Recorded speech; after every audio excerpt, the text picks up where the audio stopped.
आज मैं आपको शुक्र के बारे में बहुत ज़रूरी बात बताने वाला हूँ। शुक्र क्या है, शुक्र को कैसे समझा जाए। शुक्र आपके जीवन का सुख है, शुक्र आपके जीवन का वैभव है। सुख आपके जीवन में जिस प्रकार से महत्वपूर्ण होता है, ऐसे ही शुक्र की इम्पोर्टेंस होती है। शुक्र को कहाँ देखना चाहिए और कहाँ नहीं देखना चाहिए। बहुत लोग शुक्र को केवल कामुकता दृष्टिकोण से देखते हैं।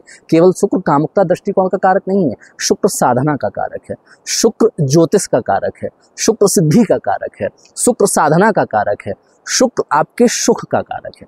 तो जीवन में जिस प्रकार से सुख आपको प्राप्त होता है, तो शुक्र आपकी कुंडली में अच्छा है या खराब है, या आप कैसे समझेंगे, कैसे जानेंगे, ये बहुत इंपॉर्टेंट है। यदि आपकी कुंडली में शुक्र अच्छा है, आपके पास चाहे कुछ भी ना हो तब भी आपके पास वाहन की सुविधा रहेगी, आपके पास वैभव रहेगा, आपके पास ऑटोमेटिकली प्रतिष्ठा रहेगी, कुछ आपको करने की जरूरत नहीं पड़ेगी। आपके पास स्वाभाविक रूप से सुख रहेगा यदि आपको शुक्र की सुविधा मिल रही है। यही आपका शुक्र खराब है, आपके पास अपने लिए भले ही वाहन लिया हो लेकिन उपयोग दूसरा कर जाएगा।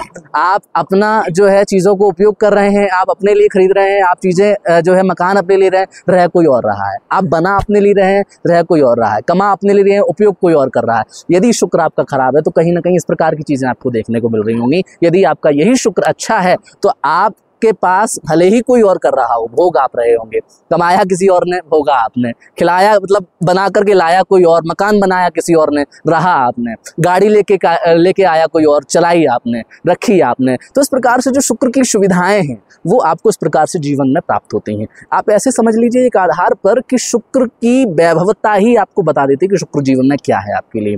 आपकी कुंडली में ये आपको समझ में आ जाएगा कि शुक्र किस प्रकार का है। यही चीज़ एक छोटी सी विवाह से जोड़ के और बता देता हूँ आपको। शुक्र के बारे में, यदि आपकी कुंडली में शुक्र अच्छा है और नवांशा में जाकर के D9 कुंडली में अगर शुक्र आपका अच्छा हो जाता है, ये मान करके चलिए, अच्छा मतलब कैसे, स्वराशि का हो यानी तुला राशि का या वृषभ राशि का, या फिर अपनी उच्च राशि का हो, है ना, उच्च राशि अर्थात मीन राशि का।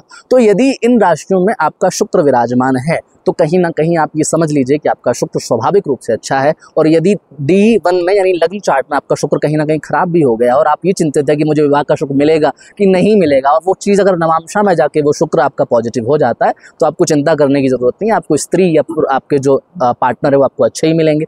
हाँ, स्वाभाविक रूप से जो शुक्र होता है वो पुरुष की कुंडली में स्त्री का कारक होता है। इसी के आधार पर मैं आपको ये बता देता हूँ कि शुक्र आपकी कुंडली में, नवांशा कुंडली में, क्योंकि नवांशा को देखा ही जीवन साथी के लिए देखा जाता है, तो यदि आपकी कुंडली में शुक्र कहीं ना कहीं अच्छा है तो ये आप मान करके चलिए निश्चित रूप से आपको उसका लाभ प्राप्त होगा और वैवाहिक जीवन का सुख भी प्राप्त होगा। राधे राधे।